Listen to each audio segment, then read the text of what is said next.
Seemed to be in a hurry as she wrapped her veil about her and headed for the door to the balcony. Opening it, she entered the closed cage formed by the wooden latticework and stood there, turning her face right and left while she peeked out through the tiny round openings of the latticework panels that protected her from being seen from the street. The balcony overlooked the ancient building housing a cistern downstairs and a school upstairs, which was situated in the middle of Palace Walk, or Bain el Qasrain. Two roads met there, En Nahassin, or Coppersmith Street, going south, and Palace Walk, which went north. To her left, the street appeared narrow and twisting.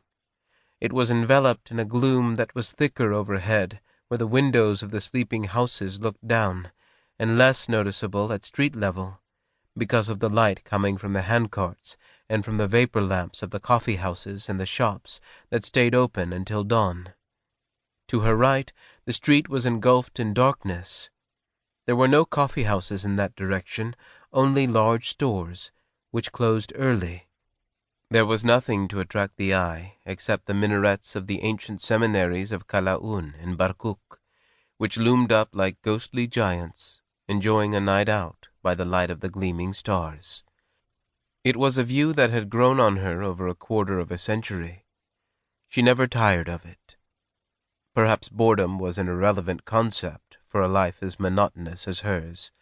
The view had been a companion for her in her solitude, and a friend in her loneliness during a long period when she was deprived of friends and companions before her children were born, when for most of the day and night she had been the sole occupant of this large house, with its 2 stories of spacious rooms with high ceilings, its dusty courtyard, and deep well.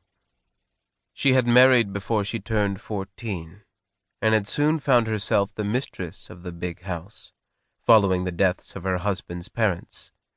An elderly woman had assisted her in looking after it, but deserted her at dusk to sleep in the oven-room in the courtyard, leaving her alone in a nocturnal world teeming with spirits and ghosts.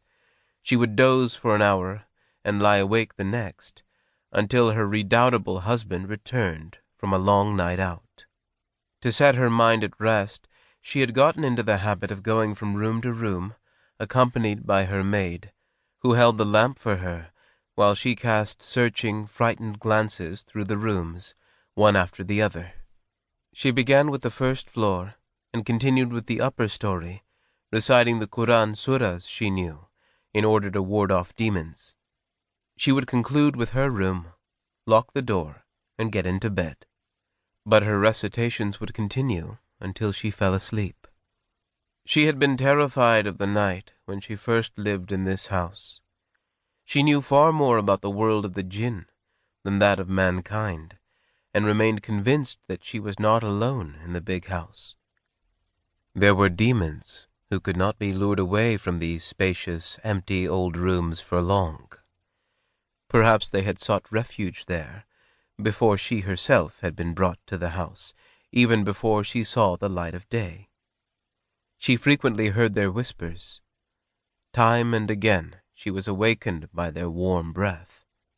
When she was left alone, her only defense was reciting the opening prayer of the Quran and Surah 112 from it, about the absolute supremacy of God, or rushing to the latticework screen at the window to peer anxiously through it at the lights of the carts and the coffee houses, listening carefully for a laugh or cough to help her regain her composure. Then the children arrived, one after the other. In their early days in the world, though, they were tender sprouts, unable to dispel her fears or reassure her. On the contrary, her fears were multiplied by her troubled soul's concern for them, and her anxiety that they might be harmed. She would hold them tight, lavish affection on them, and surround them, whether awake or asleep, with a protective shield of Quran surahs, amulets, charms, and incantations. True peace of mind she would not achieve until her husband returned from his evening's entertainment. It was not uncommon for her, while she was alone with an infant, rocking him to sleep and cuddling him, to clasp him to her breast suddenly,